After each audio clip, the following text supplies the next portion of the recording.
3:55. He said in the huddle, continue to get good shots, and we got to find a way to get some stops. We're able to do that, and you get to a 2-point game, albeit 6 seconds left with a 50% foul shooter at the line. You feel good about getting an opportunity to get a shot up to tie or win it, but you got to give Colonel credit for stepping up and knocking those down, putting the game out of reach there. Boy, Gianni Hunt going toe-to-toe with Cam Burton at the scoring in the first half, and then Gianni with 28 tonight. Pretty nice game out of him and several of the other lines. Yeah, when you have a special performance like that, it stinks that it doesn't pay off with the win.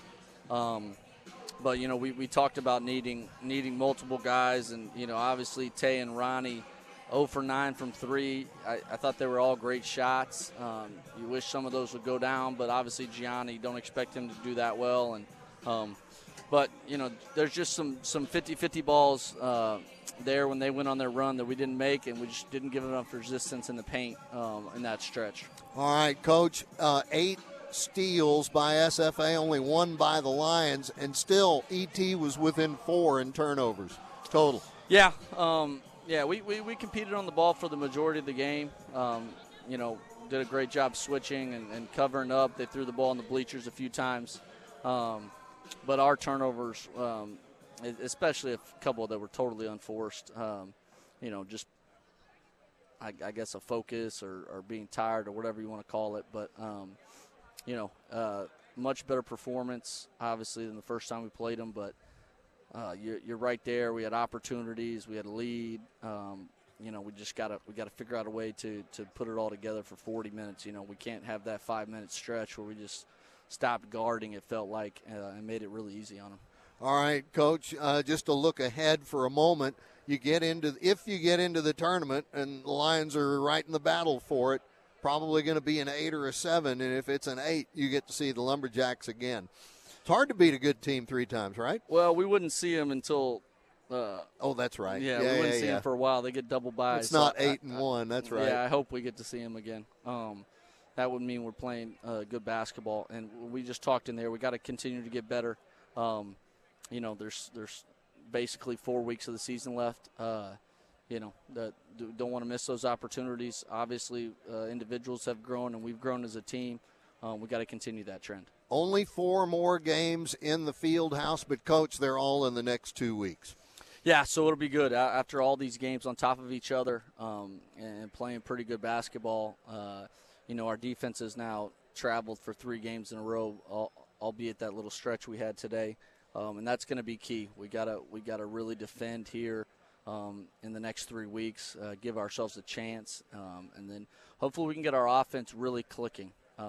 It's close, and we have really good moments, so we gotta get it really in a good spot and get ready for these next opponents. All right, Coach, anything else? The next game is going to be on Saturday.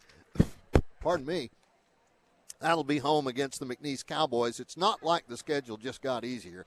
Yeah, no, a really tough opponent. Glad they're coming into our place, so we get to get our legs back under us.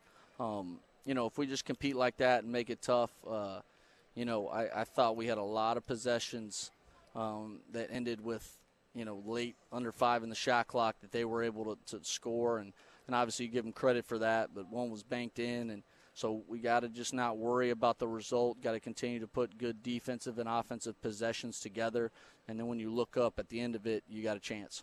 Coach, this team's come an awful long way in just a month's worth of action. Talk about that a moment. It's credit to them.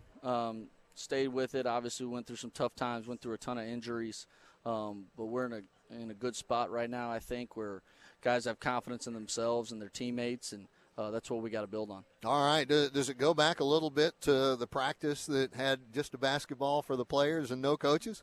I don't know. You try to pull the right strings, and but it's really player-led. The best teams are like that, and so we got to stop looking at our record because we're playing good basketball right now. We got to continue to get better and look forward to the next opportunity these guys to get on the floor. Okay, Coach, that'll be Saturday, and we look forward to it. You got it. Go Lions. All right, Jarrett Von Rosenberg, head coach of your East Texas A&M Lions, who fall in a nail-biter tonight. It was a great basketball game to watch. SFA 74-70. We'll get all the numbers wrapped up for you after we take this break. Stick around. The night is almost done on your station, 88.9 KETR.